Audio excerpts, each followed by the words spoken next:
Hi and welcome. In today's video, we are going to be examining some of the benefits of guava leaf.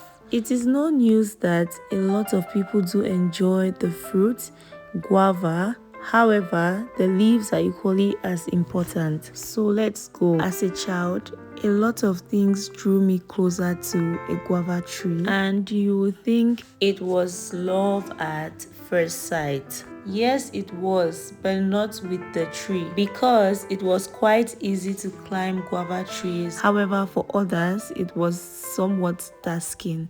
Now, this is not a very strong, neither is it a mature guava tree. It is still in its early stages of development. Hence, the reason why it is still so small, so young. However, back to my story, the only thing that drew me closer to a guava tree are the fruits. Even on days where I barely had the ability to climb it, days where it was raining and the tree was extremely slippery, I would aim for the fruit, just like every other passerby who spotted fresh guava. I did not have time for the leaves at all. What am I doing with guava leaves? So I said back then, I'll equally be showing you how to make guava leaf tea while we examine some of the benefits of guava leaves.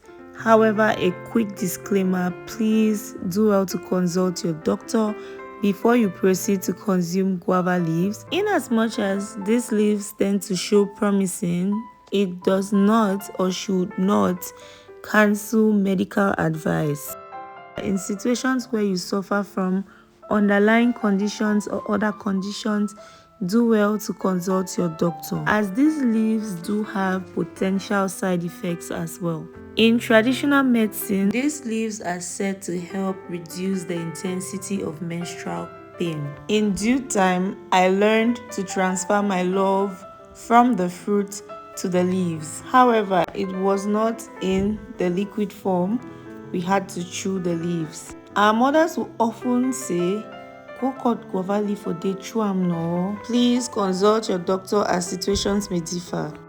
According to modern day research, guava leaves contain minerals and vitamins such as calcium, potassium, sodium, sulfur, and vitamin B and C. Psydium guava is an important plant that grows in tropical areas like Asia, South America, and in most parts of Africa. With Cameroon being one of them, I can define guava trees as one of the common plants in most Cameroonian homes, either so tiny and unnoticeable or big and very free. In Japan, guava leaves have been officially recognized for their benefits, particularly their ability to manage blood sugar levels. When it comes to making guava leaf tea, there are a lot of things you should take into consideration, some of which includes washing your leaves properly. This is due to the presence of pests as well as birds landing on them frequently.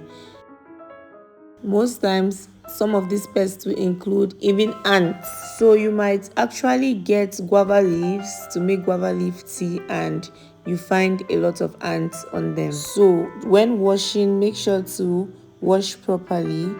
Do not damage your leaf. Wash gently and properly so you get rid of every dirt, and proceed to rinse again. Now, this is the heart of the rainy season in Cameroon. Due to heavy rainfall, guava leaf trees tend to suffer. Well, I am speaking for mine because most times during the rainy season, some plants do not do well.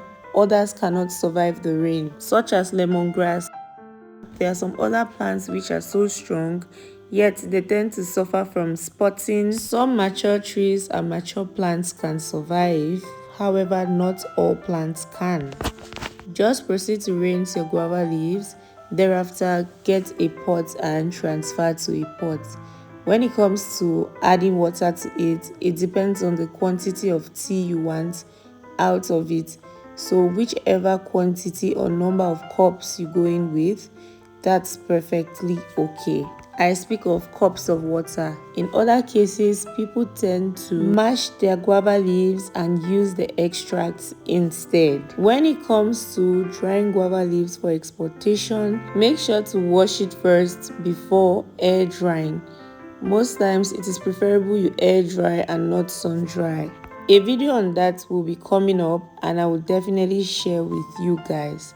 Now you tend to squeeze the extracts just like that. When it comes to making guava leaf tea, you can do it in two ways. The first way is to boil water and soak your leaves in the water. Let it sit for 10 minutes before drinking.